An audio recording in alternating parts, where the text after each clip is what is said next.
I think really overall, I think we're a district that really focuses in on innovation and technology. We're always pushing and looking towards what else we can do to just provide a better experience all around.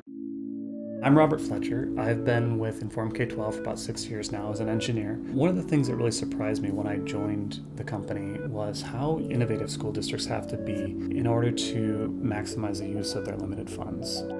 I got a chance to talk to Jocelyn Hillis at San Ramon Valley Unified School District about her unique role, which is to train and support staff on new technologies. We've seen some of the design process on whiteboards around the place. Can you talk a little bit about that? Yes, that's our technology director, who came in shortly after I came into the district. That's his kind of vision, is that we look at the way we do our implementations. We look at the way that we release our updates, that we release new software, as like we are doing it like a startup. So what do you think that San Ramon does really well, or you do really well?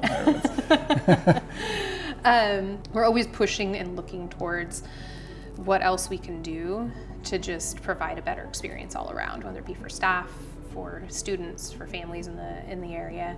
So now instead of you maybe having to sit in a classroom and take your courses, you can do it from an iPad, while you're sitting outside, So there's all these other things that we're really, kind of looking into and able to really help provide to our kids that gives them that ability to have flexible learning, as well as for the teachers to have flexible learning. I mean, we even have a school site here that's, does a lot more of the study at home. So it's more of an independent study school. So the students aren't there all day long. They, are in and out of this school site, which is attached to one of our other sites, and they do full independent study. So it really gives them that ability, if they're 10 steps ahead as a kid and they're 2 grades ahead, that they can also still have this experience of going through their classes, but they don't have to be in a traditional classroom.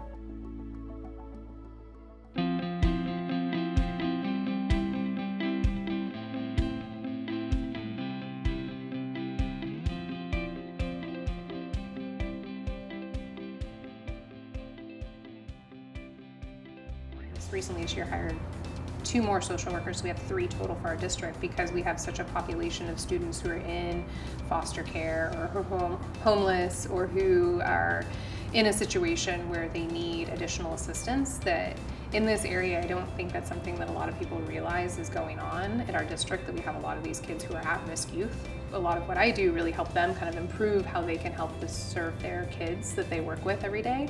I think the biggest surprise was the just overall camaraderie of the team here, like how excited they've been, how open-minded they've been. A lot of times, like before, when I'd be teaching someone about a new system, or like, hey, we're gonna do a new system implementation, it was a lot of times met with like a sigh, and I haven't encountered that as much here. There's a lot more interest in how is this gonna help me, and as long as you have a way to explain, like, this is how this is gonna improve your day off the bat, they're like, okay, cool, yeah, let's do it. Whereas I used to get a lot more resistance and pushback on the corporate side, because there's a lot higher, especially the team I was working with, they were sales. So their focus isn't learning a new system. Their focus is learning, what do I need to know so I can go sell it. So I think this team, what's been really different is they're more interested in learning the systems. They're more interested in being involved in what's going on, because it impacts them directly every single day. And they can then kind of, if they're in a leadership role, can also disseminate that down to their teams, which has also been a big impact. And that's kind of an interesting thing with K-12. I mean, even in a lot of sectors, it's like you're trying to make money, right? And you don't really care as long as you get your paycheck. And it seems like, people in K-12 really care about what they do. They care about doing things as well as they can. And obviously, they also have very limited resources. So the better they can optimize that, it seems like it's a pretty important factor for them.